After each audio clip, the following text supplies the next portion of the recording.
رفتیم سر دامیننس بیت. خب دامیننس بیت ببینید بچه پیوت تشکیل شده. ببینید اینجا پیوت تشکیل شده به وضوح مشخص. ببینید دو کندل پشت هم زد. از همینجا یا تو باشه من توی گروه حتی اینو پوزیشن سلش هم گذاشته بودم تا همین محدوده حدوداً. و الان چه اتفاقی افتاده؟ بس یک پیوت ماهانه داریم، میتونیم روی این پفکم حساب بکنیم، روی این خط رونده میتونیم حساب بکنیم اینجا و همین راحتی هم اینجا. خیلی قرار نیست راه دور بریم. این هم شکسته و این ناحیه الان دیگه برای ما تا تایم ماهانه مهم هست. این ناحیه برای ما مهم هست. پس در تایم هفتگی ببینید یک برخورد عالی اینجا داشته، میتونه یه بار دیگه هم برخورد داشته باشه و بیاد پایین. تا کجا؟ اولین گامش میتونه تا این ناحیه باشه و با شکست 54 یک گام خیلی خوب میتونیم تا به سمت حدوداً 50 رو داشته باشیم. 44 این ناحیه خیلی میتونه یه مقدار اذیت کنه. از این ناحیه 46 تا 44 میتونه اذیت کننده باشه. اما جایی که قرار هست ما کلن دیگه این نواحی دیگه باید از بازار خارج بشیم. 42 43 دیگه با نباید. اگر فقط اسپات کار میکنیم یا بایریم اینجا دیگه تو این محدوده دیگه نباید باشیم تو بازار، باید خداحافظی بکنیم. پس عرض شد که 46 تا 44 میتونه اذیت بکنه و به صورت سی پی یا همون فشرده این حرکت رو ادامه داد که رفت بالا. ببینید این مسیری که رفت و کامل به صورت سی پی یا همون فشرده حرکت کرد. معمولا بعد از سی پی ها الکیو بار هم میزنه به سمت بالا. این سی پی رو میگم به صورت فشرده حرکت کرد. اینجا ببینید همش فشرده رفت، گام بلند اصلا نداشت. ببینید گام بلند اصلا نداشت، همش گام کوتاه بود. کوتاه خودش رسون این نواحی تو ناحیه و شکست. بس میتونه تا خودش رو به این نواحی که حرکت کرده تا این اسپایک خودش رو برسونه.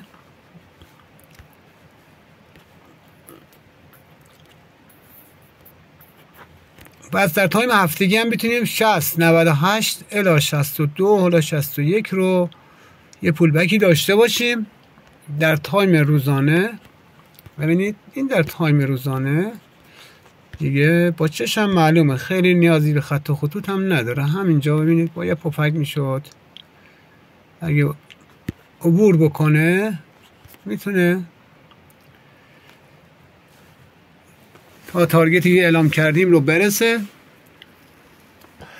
و بعد اون الان تایم 4 ساعت هم بازش همینه، خیلی توپیری نداره، حرکت میکنه میره رو بالا. بس یکم مراقب آلتاتون باشین بچه.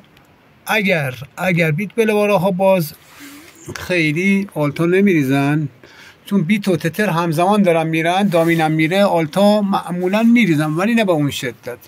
بیت چون بالا میره، اما اگه بیت بخواد برگرده دیگه آلت سالم نمیمونه، همه رو میفرسته ته دره. این از این باید خیلی مراقبت کنین روی آلتا دیگه. از اتر گرفته که بزرگشون باشه و بقیه همین بالا رو سرشون میاره.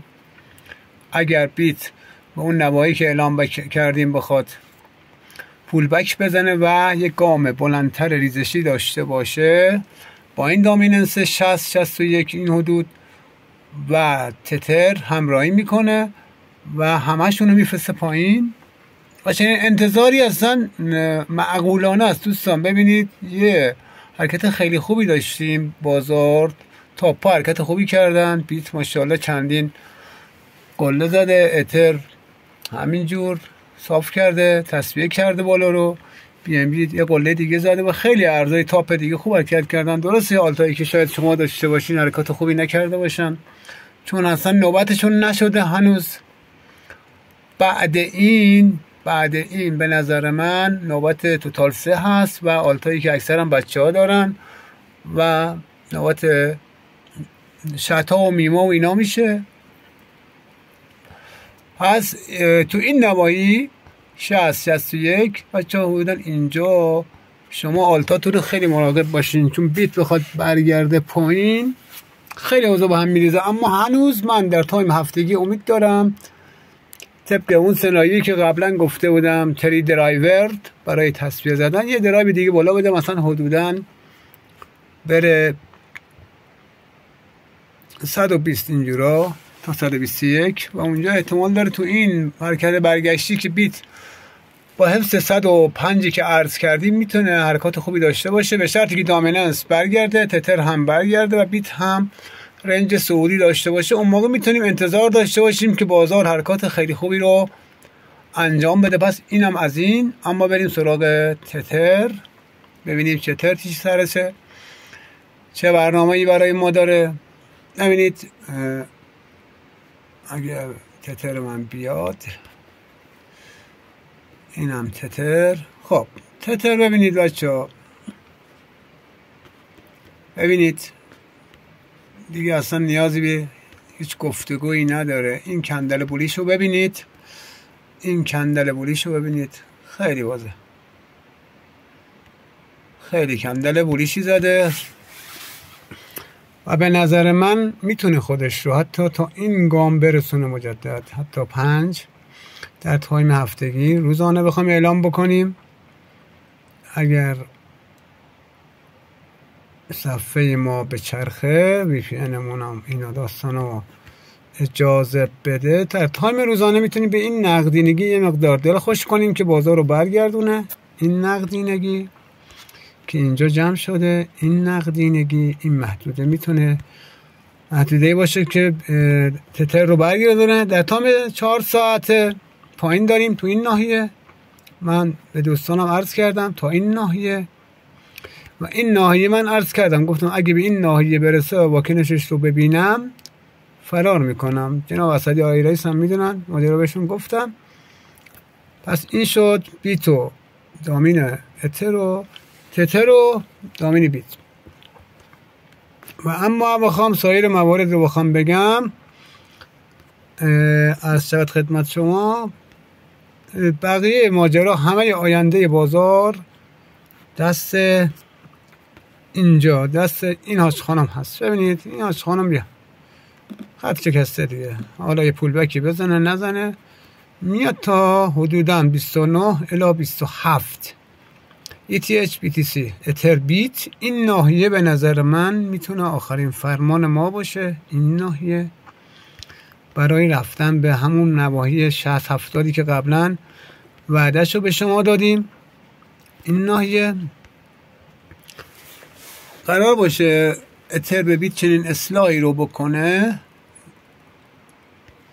که الان حدوداً میشه نزدیک 27-8% میشه و این اصلا به نفع آلتا و اتر هیچ کدومشون نیست. پس ما میتونیم انتظار داشته باشیم یه اصلاحیه رو داشته باشیم و به نظر من بازار آلت ها به این آسانی تکون نمیخوره مگر اینکه یک کاتالیستی بیاد، کاتالیزوری بیاد عمل بکنه و یه پول خوبی به قول رئیس 100 تایی 200 تایی بیاد این ور سمت آلتا که اینا بخوان حرکت بکنن. پس تو این ناحیه من منتظر میمونم برای شکار اتر، آلتا و چیزایی که با خودم میگم بچه های اتر، خاندان اتر تو این ناحیه. و بریم دامیننس اتر رو هم ببینیم. خب دامیننس اتر هم ببینید این ناحیه من انتظار دارم که برگرده.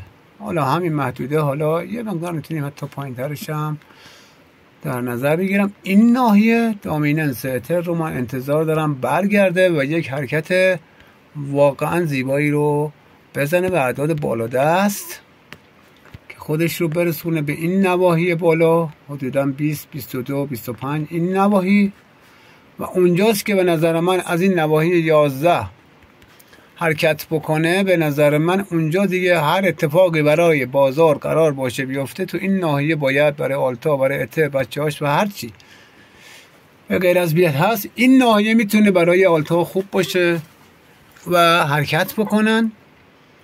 پس ما اینم انتظار دارم یه پولبکی بزنه، یه اصلاحیه‌ای بده طبق حرکتی که کرده. مثلا این گامی که حرکت کرده از 0 حدودا حالا تا 50%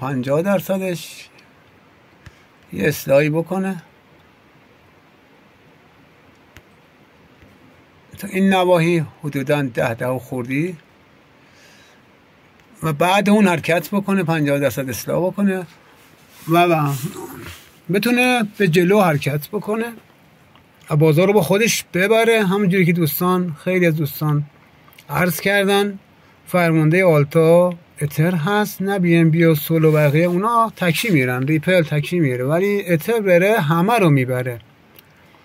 امیدوارم که این اتفاق بیفته به زودی.